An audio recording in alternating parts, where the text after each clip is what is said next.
نام پر ایک رسمی دینداری انسانوں کی زندگی میں آ جاتی ہے. تو نبیوں نے آ کر بار بار اپنی امتوں کے اندر محنت کی کہ امت کے اندر پھر سے حقیقی دینداری آئے اور رسمی دینداری ختم ہو جائے.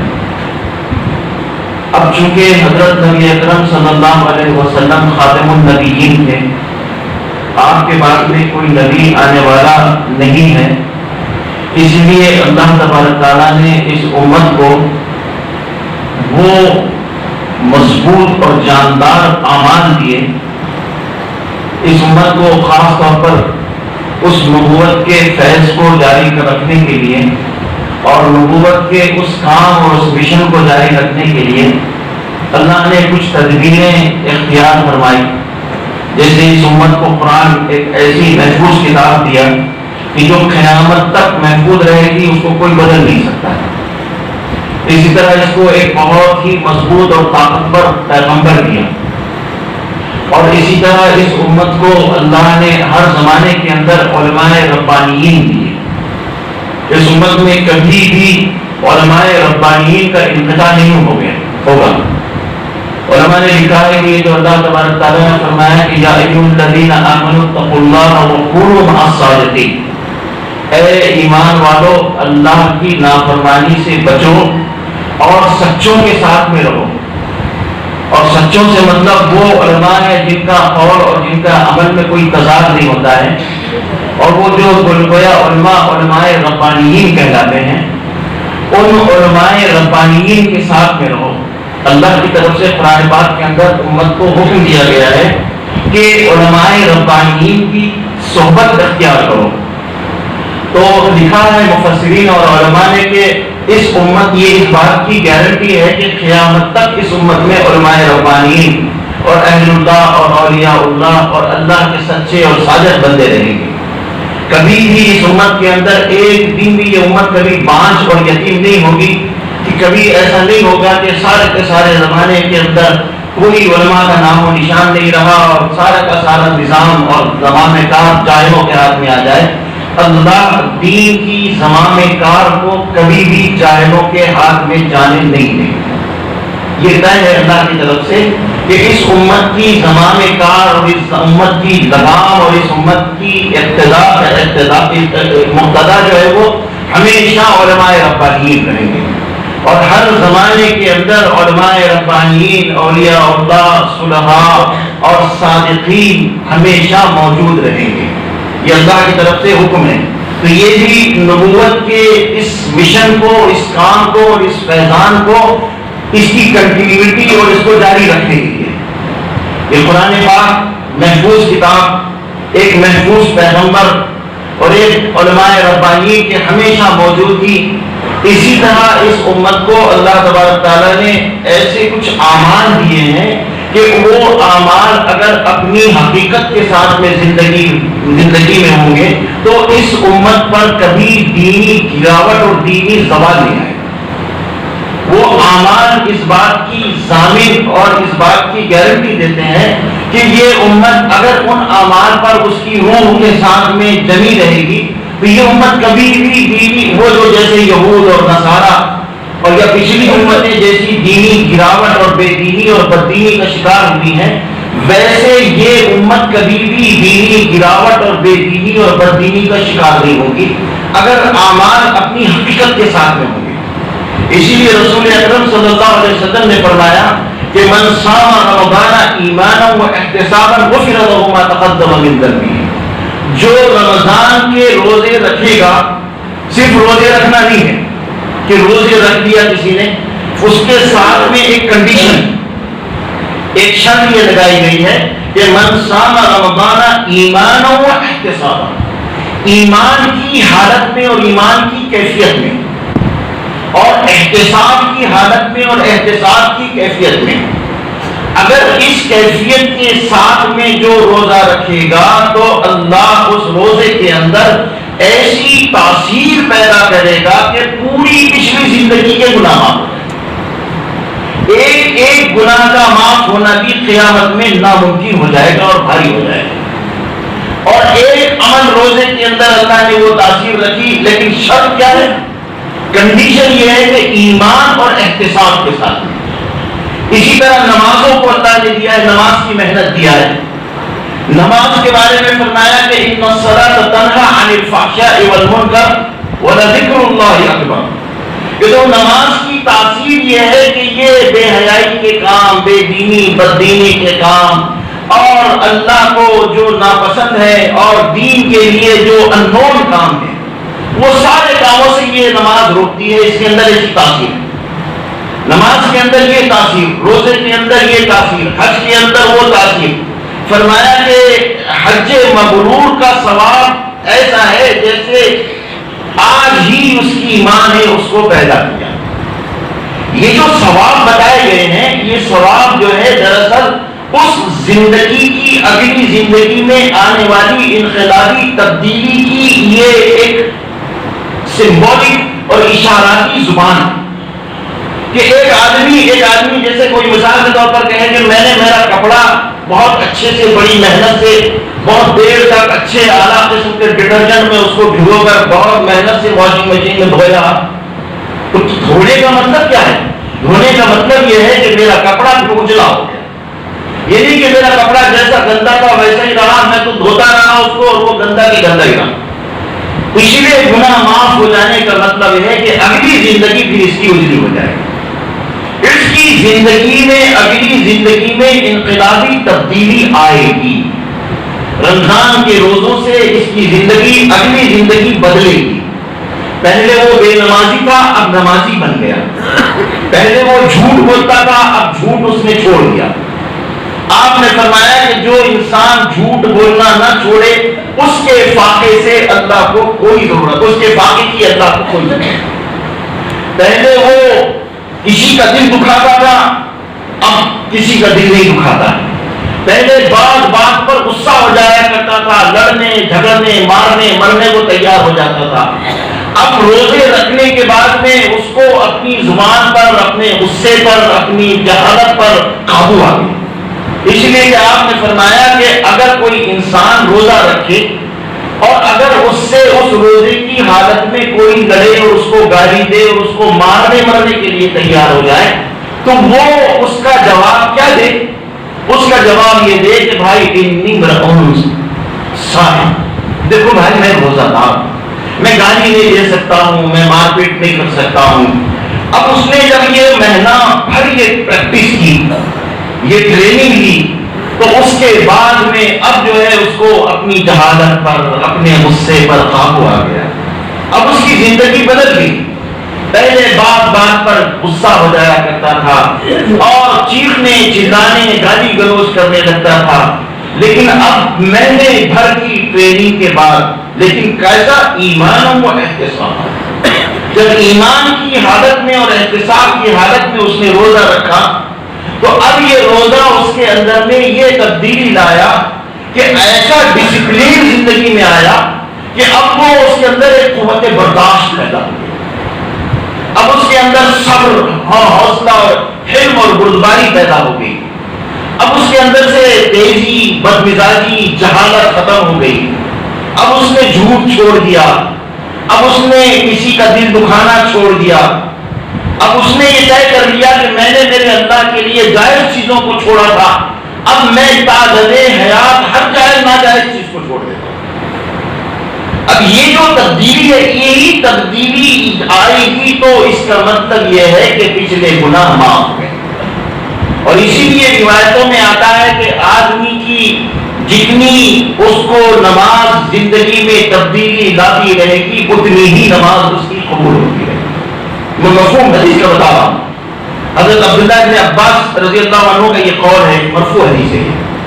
تو اب نماز کی تاثیر یہ ہے، حج کی تاثیر وہ ہے، روزوں کی تاثیر یہ ہے. تو اس امت کو یہ جو اعمال، میں نے جو بات آپ کے سامنے عرض کرنی ہے، یہ وہ اعمال ہیں جو ہم کو ہمیشہ ہر قسم کی رسمی دینداری یا بے دینی یا دینی گراوٹ سے ہمیشہ بچا کر رکھیں گے. پچھلی امتوں میں یہ ہوا کہ جب تھوڑا سا لمبا زمانہ گزر گیا تو پھر قوموں کے اندر اور امتوں کے اندر رسمی دینداری آ گئی. ہم سے بعض اعتبار سے، اعمال کے اعتبار سے وہ پچھلی امتیں بہت زیادہ عمل بھی کرنے والی تھی.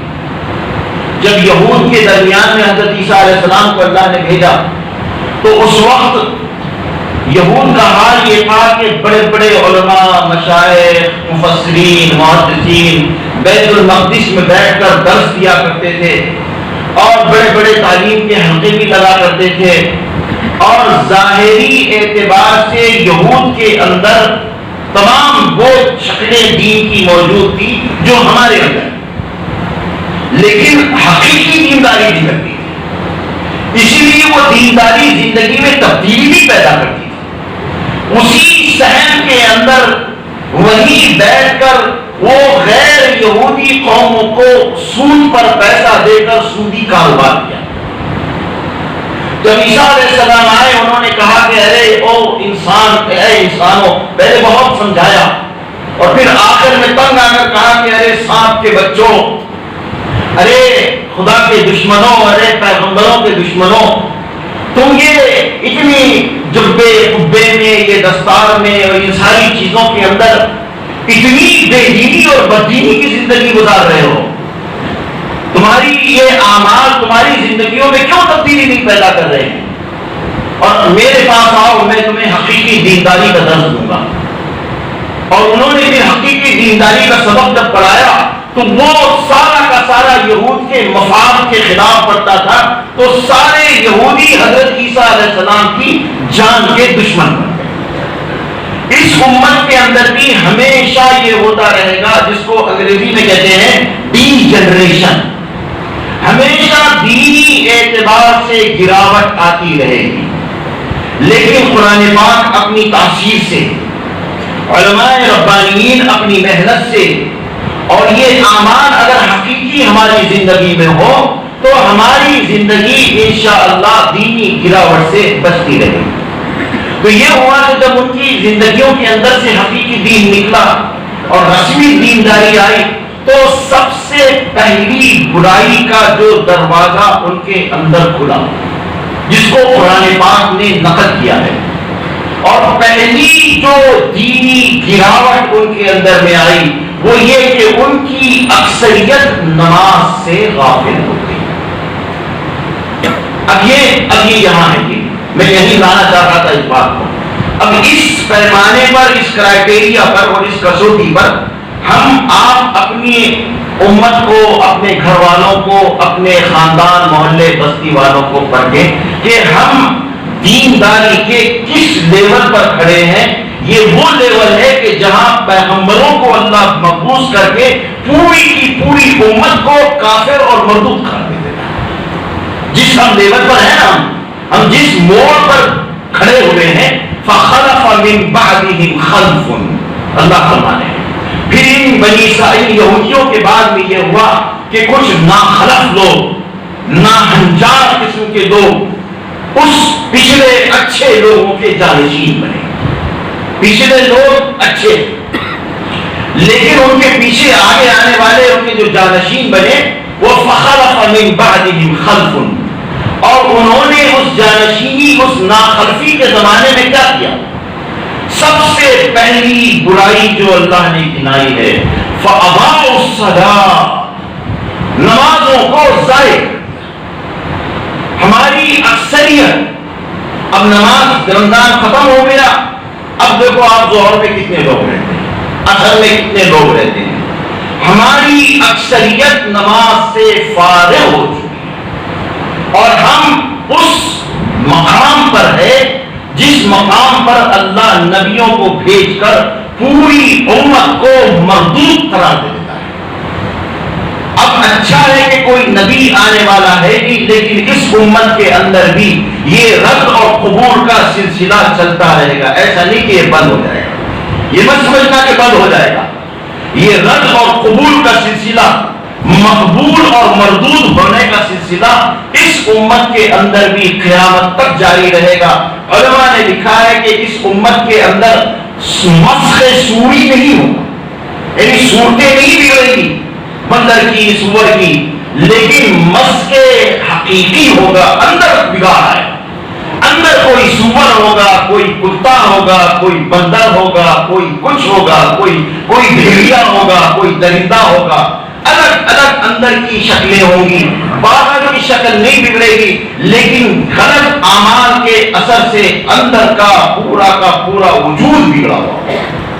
تو اس امت کے اندر بھی یہ جو بگاڑ ہے نمازوں کے چھوڑنے کی وجہ سے، اب یہ نماز رمضان گیا، رمضان نماز سے ہم فارغ ہو گئے، اور پہلی برائی امت کی گراوٹ اور اللہ کے پاس میں ان کے مردود ہو جانے کی اللہ نے جو پہلی برائی گنائی ہے، فَأَضَاعُوا الصَّلَاةَ، نمازوں کو ضائع کر دیا۔ اور عجیب بات یہ ہے کہ چھوڑا نہیں تھا، ضائع کر دینا چاہتے۔ اب اس کی بڑی لمبی تشریح، وَاتَّبَعُوا الشَّهْوَاتِ، اور بس اپنی من کی چاہتوں سے زندگی گزارنا شروع۔ ہم بالکل اس لیول پر ہیں اجتماعی طور پر، نمازیں ہم نے چھوڑ ضائع کر دی ہیں، اور ہماری زندگی من چاہی زندگی۔ وَاتَّبَعُوا الشَّهْوَاتِ فَسَوْفَ يَلْقَوْنَ غَيًّا، اب بدترین انجام کو یہ پہنچیں گے، اب ان کا انجام بہت برا ہونے والا ہے۔ یہ جو دنیا کے اس وقت کے حالات ہیں، اور یہ جو ایک برے انجام کی طرف ہم پہنچ رہے ہیں، تیزی سے ہم دھکیلے جا رہے ہیں، قدرت ہم کو دھکیل رہی ہے برے انجام کی طرف، اس ملک کے اعتبار سے بھی اور دنیا کے بھی اعتبار سے بھی۔ اس کی بنیادی وجہ ہماری اپنی منچاہی زندگی کا گزارنا اور نمازوں کو ضائع کر دینا۔ اگر یہ رمضان ہمارے اندر نماز کی فکر اور نماز کی اہمیت پیدا کر کر چلے جائیں، تو پھر اس رمضان سے جیسے اچھے رمضان ہماری زندگی میں نہیں آئے۔ اسی لیے بس مختصر سی بات میں یہ عرض کرنا چاہتا ہوں، ہم اجتماعی طور پر گراوٹ کی اور اللہ کے غیظ و غضب کے شکار ہونے کی اس حالت پر ہے جس حالت پر عیسیٰ علیہ السلام کی بعثت کے وقت یہود تھے، اور عیسیٰ علیہ السلام کی بعثت کے بعد میں اللہ نے سارے کے سارے یہودیوں کو مغلوب قرار دے دیا۔ وَضُرِبَتْ عَلَيْهِمُ الذِّلَّةُ وَالْمَسْكَنَةُ وَبَاءُوا بِغَضَبٍ مِّنَ اللَّهِ، ان کے اوپر ذلت، مسکنت اور یہ اللہ کا غضب لے کر، اس حالت کو ہم مجموعی طور پر پہنچے ہوئے ہیں نمازوں کے چھوڑنے کی وجہ سے۔ اس لیے اس بات کی ہم میں سے ہر فرد یہ عزم اور یہ ارادہ کرے کہ انشاءاللہ اب ابھی زندگی میں اپنی نمازیں میں نہیں چھوڑوں۔ اللہ مجھے بھی اور آپ کو بھی نمازوں کا اہتمام عطا فرمائے، اور میں اللہ کی رب چاہی زندگی گزاروں گا، من چاہی زندگی نہیں گزاروں گا۔ یہ دو چیزیں بہت قرآن پاک کی بڑی عظیم شان آئی گئی ہے، اور یہ ایسی ہے کہ اس کے بار بار مذاکرے کیے جانے چاہیے۔ اسی لیے اللہ کرے کہ اللہ پھر سے وہ وقت آئے کہ اتنی بڑی بڑی اللہ نے جو مسجدیں بنوائی ہیں، جو صرف جمعے میں اور عید میں بھرتی ہیں، اور پھر سال بھر یہ مسجدیں ہوتی رہتی ہیں ہم پر اور ہمارے لیے، اور ان مسجدوں کی اس ویرانی سے ہماری زندگیوں میں ویرانی کر گئی۔ ان مسجدوں کو ہم نے غیر آباد کیا تو اب زندگیاں غیر آباد اور بے برکت ہو گئی۔ اسی لیے اپنی زندگیوں میں برکت لانے کے لیے، اپنی قبروں کو منور کرنے کے لیے، اور اپنی دنیا اور آخرت سنوارنے کے لیے اب طے کریں کہ انشاءاللہ ہم جیسے جمعہ کی نماز پابندی سے پڑھتے ہیں، عید کی نماز پابندی سے پڑھتے ہیں، انشاءاللہ 5 وقت کی نماز جماعت کے ساتھ اہتمام اور پابندی کے ساتھ میں پڑھیں گے۔ اللہ مجھے بھی حوصلہ عطا فرمائے، توفیق عطا فرمائے، اور آپ حضرات کو بھی۔ اب نماز کی ترتیب،